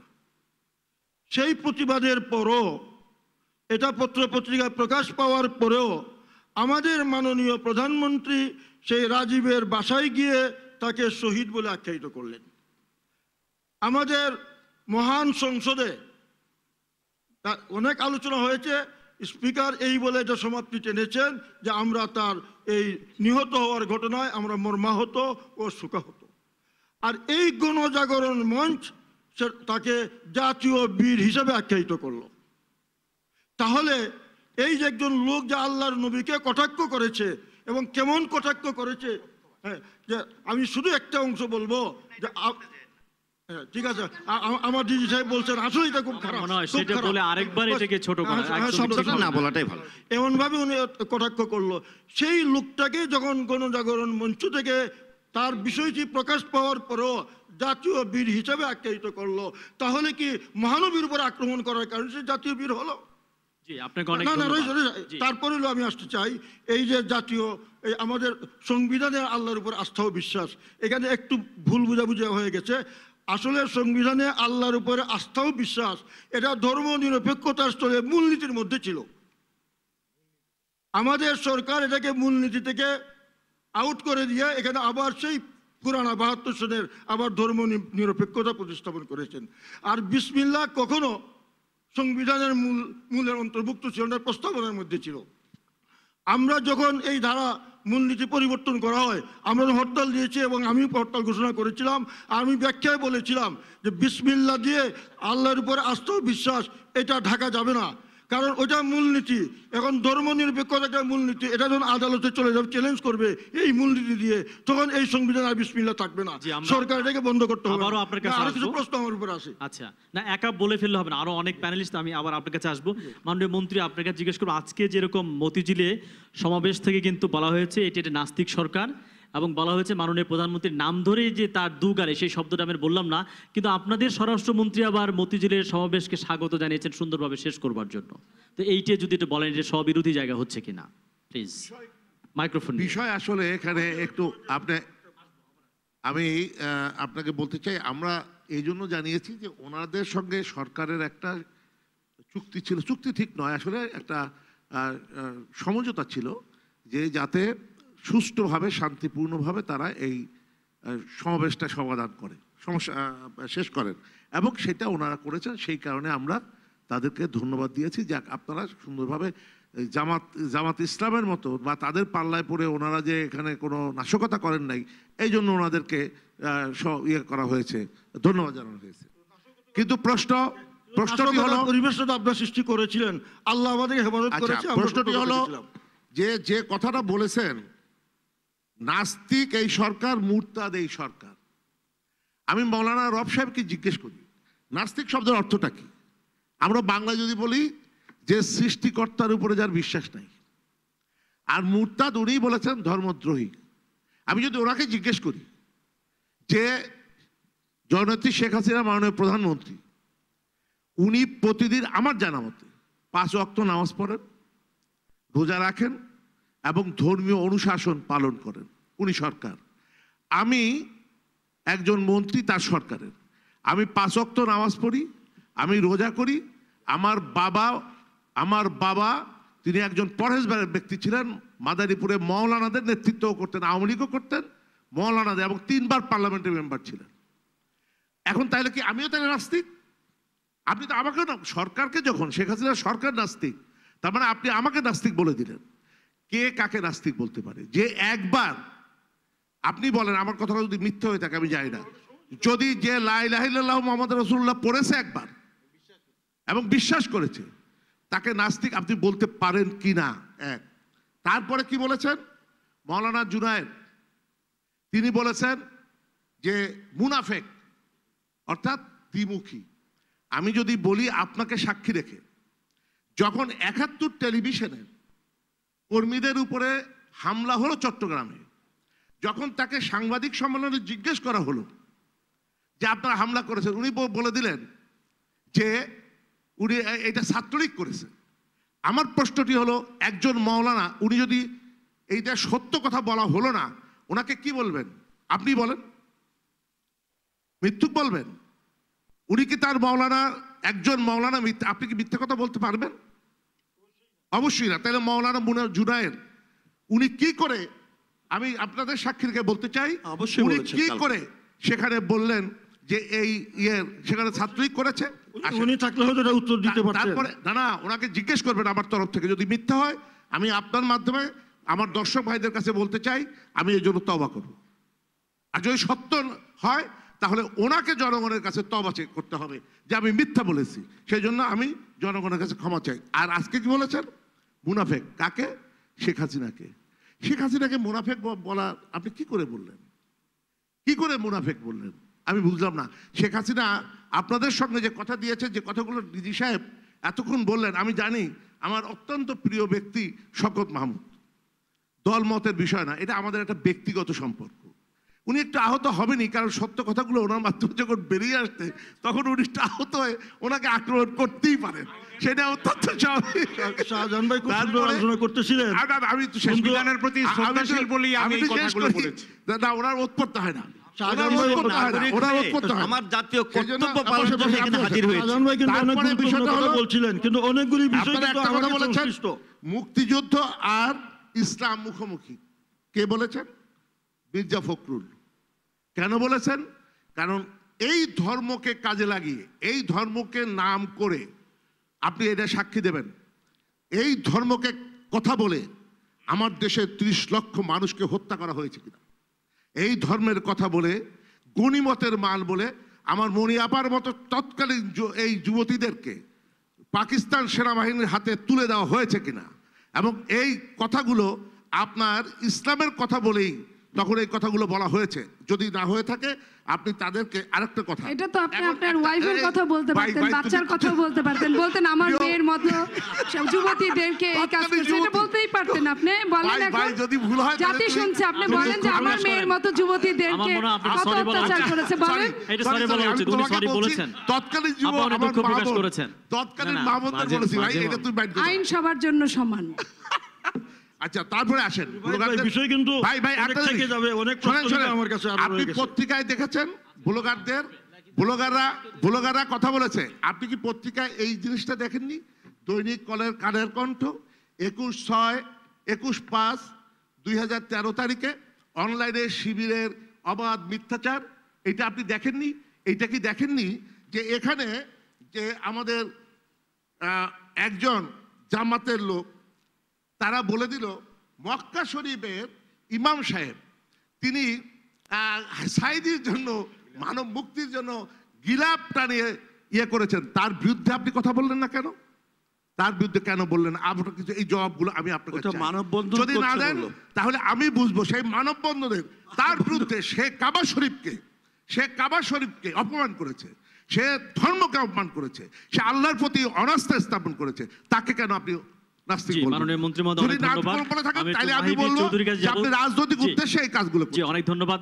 আমি একটু প্রশ্নই করতে চাই, যেটা হচ্ছে বাচ্চু ভাই তুলেছেন যে 13 দফার মধ্যে অনেক মধ্যযুগীয় পিছনে যাওয়ার একটা জায়গা রয়েছে। যেমন বলা হচ্ছে নারী পুরুষ একসঙ্গে মেলামেশার জায়গাটা রয়েছে, মোমবাতি প্রজ্বলন করা যাবে না, এবং বিশ্ববিদ্যালয় কলেজে যে ভাস্কর্যগুলো থাকে, যেমন অপরাজয় বাংলা একটি মুক্তিযুদ্ধের ভাস্কর্য, বঙ্গবন্ধুর ভাস্কর্য, জিয়াউর রহমানের ভাস্কর্য, তাহলে এগুলোকে সব ভেঙে ফেলতে হবে? আমি বুঝতে পারছি। ধন্যবাদ। আমি আমার আলোচনা শুরুতে বলেছিলাম this is a very very sensitive issue. যেখানে যে জিনিসগুলো আমরা কথা বলছি আমাদেরকে খুব কেয়ারফুলি কথা বলতে হয়, বিকজ বিশেষ করে আমাদের অবস্থানটা আরো বেশি মুশকিল, বিকজ এমন কিছু বলে ফেলা যায় না, হয় নাস্তিক হয়ে যেতে হবে অথবা রাজাকার হয়ে যেতে হবে। তো আমাদের দেশের মানুষের আজকে সেই পরিস্থিতিটা সেরকম, we have to be very very very careful about it. আমি এই আপনার এই প্রশ্নটা আসছি, আসলে এখানে আমাকে আসতে, আমি জাস্ট 1 2 3 4 করে 4টা বিষয় বলতে চাই। 1 নম্বর, ইসলামী ফাউন্ডেশনের সম্মানিত মহাপরিচালক তার সম্পর্কে শওকত মাহমুদ সাহেব যেটা বলেছেন, এটা সাংবিধানিক দায়িত্ব পালনরত অবস্থায় কোনো রাজনৈতিক পক্ষ অবলম্বন করা সংবিধান বিরোধী, সেদিক থেকে বলেছেন। এবং আপনি যে কথাটা বলেছেন সেটা আমি আপনার সাথে একমত। ইসলামিক ফাউন্ডেশনের মহাপরিচালক হিসেবে ইট ইজ ইউর রেসপন্সিবিলিটি, এটা আপনার দায়িত্ব যে ইসলামিক ফাউন্ডেশন গত 35 বছর ধরে 40 বছর ধরে যে কাজগুলো করেছে সেটাকে জাতির সামনে তুলে ধরা আপনার দায়িত্ব, কিন্তু সেই দায়িত্ব আপনি আসলে পালন করেননি। আপনি শুধুমাত্র একটি দলের ইসলাম পক্ষের সম্পর্কে যেই কাজগুলো ইসলামিক ফাউন্ডেশন করেছে শুধুমাত্র সেই বক্তব্যগুলো তুলে ধরেছেন। আপনার কথা মনে হচ্ছে জিয়া রহমান সাহেব ইসলাম নিয়ে কিচ্ছু করেন নাই, বেগম খালেদা জিয়া ইসলাম নিয়ে কিচ্ছু করেন নাই, আসলে এরশাদ সাহেব করেন নাই। ইসলামী ফাউন্ডেশনের মহাপরিচালক হিসেবে নির্দলীয়ভাবে সকল দলের মাধ্যমে ইসলামী ফাউন্ডেশন যে কাজগুলো করেছিল, না ইটস নট মাই রেসপন্সিবিলিটি। আমি ইসলামী ফাউন্ডেশনের ডিজি না, সেটা আমি বলবো না। আমি সেজন্য বলেছি যে শওকত ভাইয়ের কথাটাও একদিক দিয়ে ঠিক হলো, আপনি যেটা বলেছেন আমি এগ্রি করি। ইসলামী ফাউন্ডেশনের ডিজি হিসেবে আপনি অবশ্যই আপনার বক্তব্য ব্যাখ্যা করতে পারেন, কিন্তু যখন আপনি ব্যাখ্যাটা করবেন আপনারটা দলীয় বক্তব্য না হয়ে ইন জেনারেল 35 বছর ইতিহাস আপনার তুলে ধরা উচিত ছিল। আমি আমার বক্তব্যের সময় সম্পূর্ণ সম্মান রেখে বলেছিলাম যে বাংলাদেশের আলেম ওলামাদের দ্বিধা বিভক্ত বাংলাদেশের তরুণ প্রজন্ম দেখতে চায় না।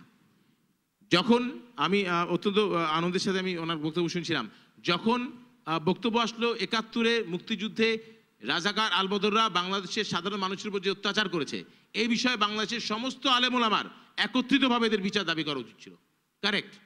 অ্যাট দ্য সেম টাইম যখন আবার বাংলাদেশের মাটিতে 90% মুসলমানের দেশে রাসূল সাল্লাল্লাহু আলাইহি ওয়াসাল্লামের চরিত্র হরণ করে যারা বক্তব্য দিল, সেই ব্যাপারে ইসলামী ফাউন্ডেশনের ডিজি হিসেবে আপনার বক্তব্য আজকে প্রত্যাশিত ছিল, সে বিষয়ে আজকে আপনি কোনো বক্তব্য রাখেন নাই।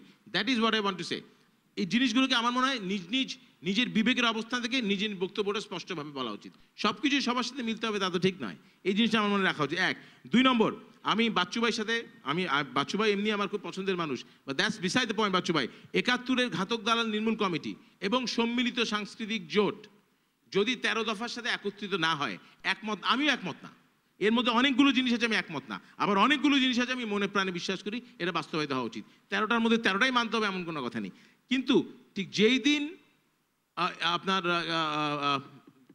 আপনাদের এই যে হেফাজতে ইসলাম লং মার্চ দিল, সেই দিনই আপনাদেরকে হরতাল ডাকতে হবে। That was not necessary. এটা নেসেসারি হওয়া উচিত, তাদের কর্মসূচি তারা পালন করতে পারতো। এটা মনে হলো যে অ্যাজিভ, যেটা আরিফ ভাই একটু আগে যেটা বললেন, যে যখন ওনারা চিটাগংয়ে গিয়েছিলেন ওনাদেরকে বাধা দেওয়া হয়েছিল, মনে হয় যেন একটা রিভেঞ্জ, একটা প্রতিশোধ নেওয়ার একটা না না, গণজাগরণ মঞ্চ কিন্তু এই হরতালটাকে হ্যাঁ না না, আমি আপনার কথা বলি নাই আরিফ ভাই, I did not mention your name. আমি বলতে চাচ্ছি ঘাতক দালাল নির্মূল কমিটির একমাত্র কাজ, যে কারণে তার এখানে কমিটি গঠন করা হয়েছিল, যে ৭১-এর ঘাতক এবং দালাল যারা বাংলাদেশের সাধারণ মানুষের উপর অত্যাচার করেছিল তাদের বিচার নিশ্চিত করা, তাদেরকে নির্মূল করা। ১৩ দফার বিরুদ্ধে আওয়ামী লীগের বক্তব্য থাকতে পারে, কিন্তু আপনার সম্মিলিত সাংস্কৃতিক জোট বা ঘাতক দালাল নির্মূল কমিটিকে ওই একই দিনে যেদিন লং মার্চ হবে সেই দিনই একটি হরতাল ডেকে সংঘর্ষে বা সহিংসতার একটা জায়গা তৈরি করে দেওয়াটা মনে হয় সমীচীন হয়নি, সেটা আমার বক্তব্য ছিল। আচ্ছা, শেষ কথা বলিনি, মুনাফেকের বিষয়ে একটি বক্তব্য তুলেছেন মাননীয় মন্ত্রী শাহজাহান খান সাহেব। আমি আসলেই সম্পূর্ণভাবে একমত। যদি কোনো আলেম সাহেব এ ধরনের মিথ্যাচার করে থাকেন, সেটা দায় দায়িত্ব তাকে অবশ্যই গ্রহণ করতে হবে, সেটার অধিকার তার নাই। But at the same time সরকারের মাননীয় প্রধানমন্ত্রী, সারা বাংলাদেশের মানুষের প্রধানমন্ত্রী, তিনি মুখ দিয়ে যে কথা বলবেন, সরকার মুখ দিয়ে যে কথা বলবে, সেটাকে আমরা বিশ্বাস করতে চাই। মাননীয় প্রধানমন্ত্রী এবং সরকারের পক্ষ থেকে স্পষ্টভাবে বলা হয়েছে যে আপনার হেফাজতে ইসলামের লং মার্চের অনুষ্ঠানে কোনো বাধা সৃষ্টি করা হবে না। সেইখানে জায়গায় জায়গায় সরকারি পরিবহন বন্ধ করে, রেল লাইন বন্ধ করে, ট্রেন বন্ধ করে, নৌকা আপনার ফেরি বন্ধ করে, বিআরটিসি বাস বন্ধ করে, এটা কি মুনাফিকির পর্যায়ে পড়ে কিনা সেই বিবেচনা অবশ্যই আপনাদেরকে করতে হবে। ধন্যবাদ। জি, মাহি ভাইকে অনেক ধন্যবাদ। আমি যাবো এটা আপার কাছে যাব। হেফাজতে ইসলামের আজকে যে মতিঝিলের মঞ্চ থেকে একটা বলে নারী নেতৃত্ব সম্পর্কে, তাদের নারী নেতৃত্ব হারাম, তো আপনি তো নারী নেতৃত্বের একটা অংশের মধ্যেই পড়েন এবং বিএনপি সেটা কিন্তু সংহতি জানিয়েছে, তো কিভাবে দেখবেন? উপস্থাপন করা হচ্ছে রুবাইত ভাই, আমাদের এই আজকে মতিঝিল থেকে বক্তব্য দেওয়া হয়েছে।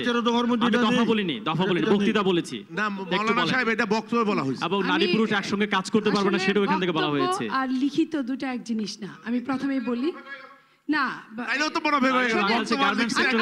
আমি শেষ করি। সবচেয়ে গার্লস গাইড বা স্কাউটে প্রথম ১০০০ লোকের যদি একটা লাইন থাকে, ওরা কিন্তু সবচেয়ে সিস্টেমেটিক। প্রথম জনকে যদি জিজ্ঞেস করা হয় কি দিয়ে খেয়েছো, ডিম দিয়ে, শেষের জন্য গিয়ে কিন্তু মুরগি হয়ে যায়। তো আমি সেই হিসেবে বলছি, আজকে যারা এইখানে মুসলিম উলামারা এসেছিলেন, তাদের ছেলে মেয়েরাও কিন্তু হাজার হাজার লাখ লাখ মেয়ে কিন্তু ঢাকা বিশ্ববিদ্যালয় সহ বিশ্বের অনেক বিশ্ববিদ্যালয়ে পড়ে, এবং তারা অনেক, কারণ এরা কিন্তু কেউ ওরকম না, কট্টর না, তারা কিন্তু ধর্মপ্রাণ মুসলিম। আর এই যে শর্তের কথা, নারী নেত্রী নিয়ে যারা, যদি তেনারা যদি সিরিয়াস হয়, আমরাও কিন্তু তখন সিরিয়াস হব। আর বিএনপি কিন্তু তার সব ১৩টা পয়েন্ট নিয়ে কিন্তু বিএনপি তাদের সাথে একত্রতা ঘোষণা করে নাই, যেটা আমাদের শওকত ভাই বলেছেন যে কি নিয়ে বিএনপি একত্রতা ঘোষণা করেছে। আর একটা জিনিস মাহি ভাইয়ের সাথে আমিও একমত যে চাওয়ার সময় কিন্তু মানুষ অনেকগুলো জিনিসই চান, কিন্তু দেওয়ার সময় প্রথম ২-৩টা হলেই কিন্তু যারা ৬ দফা চেয়েছেন ৬ দফাই পুক্ত না হলে তারা ঘরে ফিরবেন না, এটাও যেমন ঠিক না। যারা ১৩ দফা চেয়েছেন, আপনি তো বলতেই দিলেন না, ১৩ দফা চেয়েছেন, এটাও ঠিক না। বাচ্চু ভাই যদি একটু বলেন। প্রথমত হচ্ছে আলেম সমাজ ৭১ সালে দ্বিধা বিভক্ত, তার পরবর্তী পর্যায়ে দ্বিধা বিভক্ত, ৭৫-এর বঙ্গবন্ধু হত্যার পরেও দ্বিধা বিভক্ত, এটা আমরা দেখে আসছি। আর ২ নম্বর হচ্ছে যে হরতাল জনগণ পালন করেছে স্বতঃস্ফূর্তভাবে, একটি ইট ছোড়া হয়নি। আমি মাহির জন্য বলতে চাই, কোনো বোমা মারা হয়নি, আমাদের কোনো কিছু করতে হয়নি। আমরা রাস্তায় ছিলাম গত রাত থেকে, সন্ধ্যা থেকে আজকে সন্ধ্যা পর্যন্ত। বাকিটা সরকারই করে দিয়েছে, সরকারের করতে হয়নি। শাহজাহান ভাই এখানে উপস্থিত আছেন, শাহজাহান ভাইয়ের সাথে আমার কোনো যোগাযোগ হয়েছে কিনা, সরকারের কোনো লোকের সাথে কোনো যোগাযোগ হয়েছে কিনা, টেলিফোন অথবা কোনো জায়গায় পাবেন না। এটি সম্পূর্ণভাবে জনগণের স্বতঃস্ফূর্ত প্রতিরোধ। কেননা এই আলেমী সমাজের নামে হেফাজতে ইসলাম যেই বাংলাদেশে বিপর্যয় ডেকে আনছিল, বাংলাদেশকে সেই বিপর্যয় থেকে রক্ষা করার জন্য এই হরতাল দিয়েছে, শান্তির জন্য হরতাল। জি বাচ্চু ভাই, ধন্যবাদ। আপনি যদি বলেন যে বিপর্যয়ের জন্য এই আসলে লং মার্চ এবং মহাসমাবেশ। হ্যাঁ, বিষয়টা দেখেন, প্রথম আমি এই যে ডিজি সাহেবের একটা বক্তব্যকে আমি বলবো যে উনি গভর্নমেন্টের বিরুদ্ধে উনি একটা অভিযোগ নিয়ে এসেছেন। সেটা হলো উনি বলেছেন যে আমরা ফতোয়াকে আমাদের এই সরকারের আমলে এসে আমরা আদালতের মাধ্যমে জায়েজ করে দিয়েছি। এতে বোঝা গেল আদালতের উপরে এই সরকারের ক্ষমতা চলে, এটা উনি প্রমাণ করেছেন। এটা সরকারের বিরুদ্ধে ওনার বক্তব্য। আচ্ছা, তা হ্যাঁ, এরপরে হলো মাওলানা সাহেব, গণজাগরণ মঞ্চের, আচ্ছা আপনাকে সহযোগিতা করলাম আমি, আমি আপনাদের এই সভা সম্পর্কে সবাই কিছু বক্তব্য সম্পর্কে যে প্রশ্নগুলো আমি করেছি আমাকে দয়া করে একটু জবাব দেন। আমাকে সিরিয়াল অনুযায়ী আসতে হবে, অনেক প্রশ্ন আমার হাতে আছে, যদি সময়গুলো সবগুলি দিব ইনশাআল্লাহ। হ্যাঁ, যেগুলো আমার সংশ্লিষ্ট চলবে আজকে সারা রাত, আপনি দিতে থাকেন। এই যে আরেকটা বিষয় আছে গণজাগরণ মঞ্চে, ওনারা বলছেন যে আমরা তো ইসলামের বিরুদ্ধে নই। একটা তো আমি আগে দেখালাম যে রাজীবকে জাতীয় বীর ঘোষণা করা হয়েছে। আরেকটি বিষয় হলো ওনারা 6 দফা দাবি সম্বলিত একটা স্মারকলিপি দিয়েছিলেন স্পিকারের কাছে। সেখানে একটা ছিল ধর্মীয় রাজনীতি নিষিদ্ধকরণ। কাজেই যেখানে আপনারা ধর্মীয় রাজনীতি নিষিদ্ধ চাচ্ছেন, সেখানে ধর্মীয় দলগুলো আপনাকে সেখানে গিয়ে পায়ে ঘি মালিশ করবে, এটা আপনারা আশা করেন কি করে? যেখানে আমার নবীকে আঘাতকারী, আমার নবীর উপরে চরমভাবে আঘাতকারীকে যেখানে আপনারা জাতীয় বীর করলেন, ধর্মীয় রাজনীতি নিষিদ্ধ দাবি করলেন, এরপর সারা দেশের মুসলমানদের মধ্যে অন্তরে কি খুব সৃষ্টি হয়েছে। চট্টগ্রামে আপনারা যেতে চাচ্ছিলেন, সেদিন যদি উলামায়ে কেরাম হরতাল দিয়ে আপনাদেরকে প্রতিরোধ না করতেন, আপনারা সেখানে গেলে কোনো অঘটন যে ঘটতো না এর কোনো গ্যারান্টি কেউ দিতে পারতো না। আপনাদেরকে রক্ষা করা হয়েছে। আর আজকে আপনারা তার প্রতিশোধে আমাদের এই কর্মসূচিকে বাধাগ্রস্ত করার জন্য আপনারা হরতাল দিয়েছেন। আমরা দেখিয়ে দিয়েছি জনগণ আপনাদের সাথে না আমাদের সাথে। জি, অনেক ধন্যবাদ। একটি প্রশ্ন তিনি করেছেন না, দুঃখিত যে আপনি জবাব দিলেন না আপনার জুরাইন সাহেবের। আমাকে সময় দেন, আমি জবাব দিব। জুরাইন সাহেব যে কথাগুলো বলেছেন সব মিথ্যা কথা বলেছেন। জি, একটু যদি বলেন। তিনি বলেছেন যে শাহবাগের 6 দফা একটি ছিল যে ধর্মভিত্তিক রাজনীতি নিষিদ্ধ করতে হবে, সেটা তিনি মানতে পারছেন না। তো 72-এর সংবিধানে ধর্মভিত্তিক রাজনীতি নিষিদ্ধ ছিল, এই প্রেক্ষাপটে যদি আপনি একটু বলেন। মাওলানারা মিথ্যা কথা কবে, এই কথা ঠিক না। একটা হলো যে আমি অন্য কারো কোনো বক্তব্যের জবাব দেওয়ার দায়িত্ব আমার নয়। আপনি তো দেখেছেন কালকে টেলিভিশনে, আপনি তো দেখেছেন জুনায়েদ সাহেব কি বলেছে সরাসরি।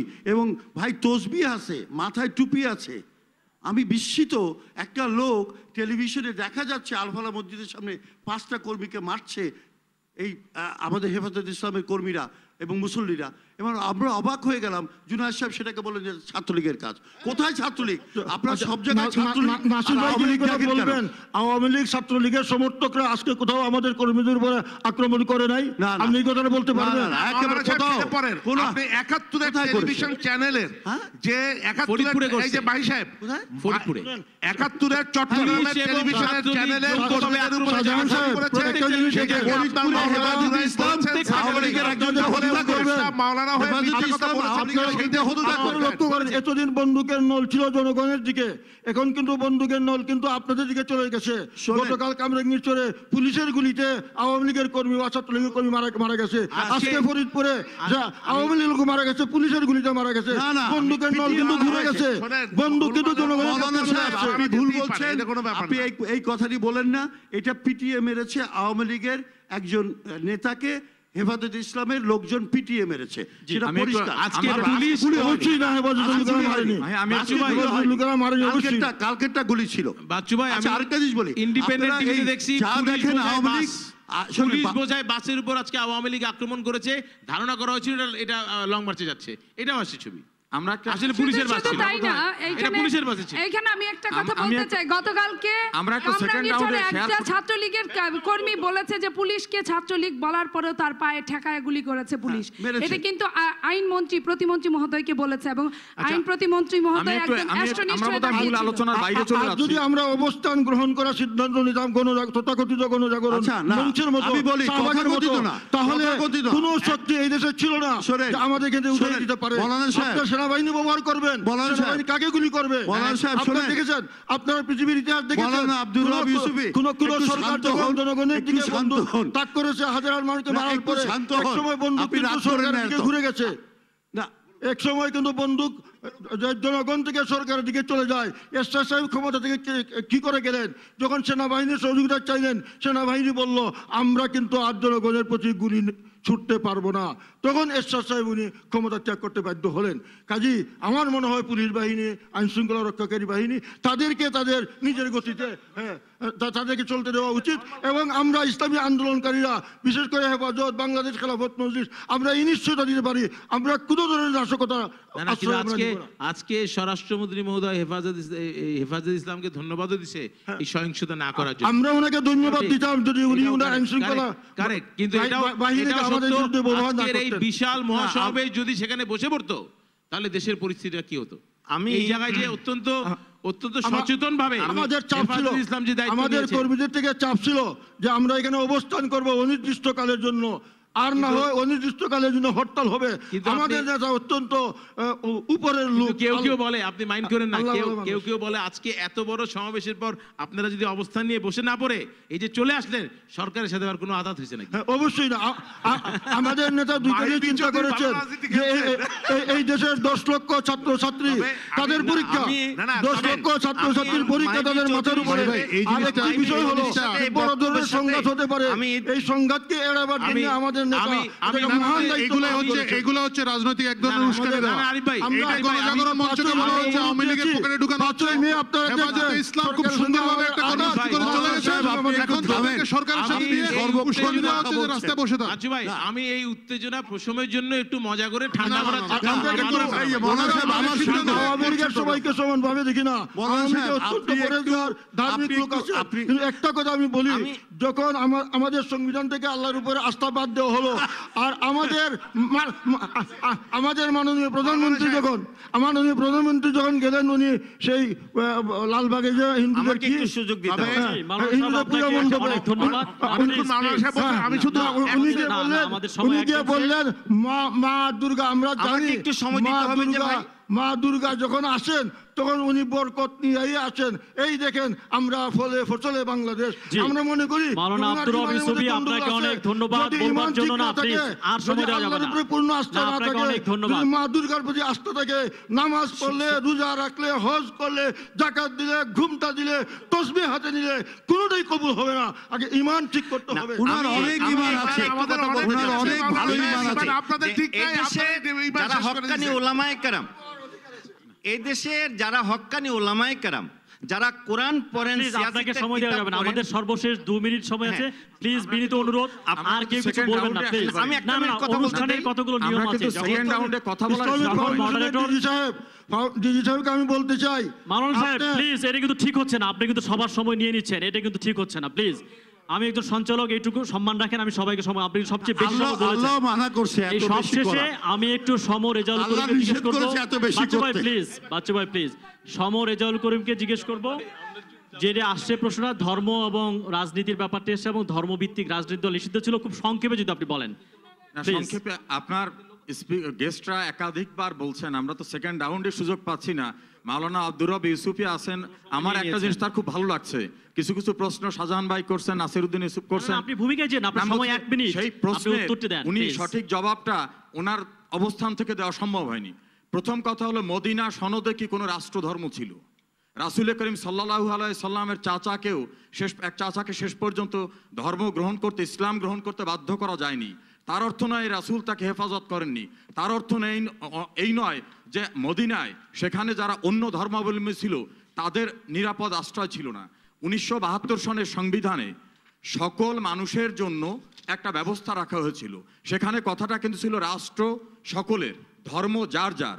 আমি যদি সংবিধানে আপনার কথা অনুযায়ী বলি ইউসুফ সাহেব, সংবিধানে আমি সব কিছু নিলাম, সংবিধান নামাজ পড়ে না।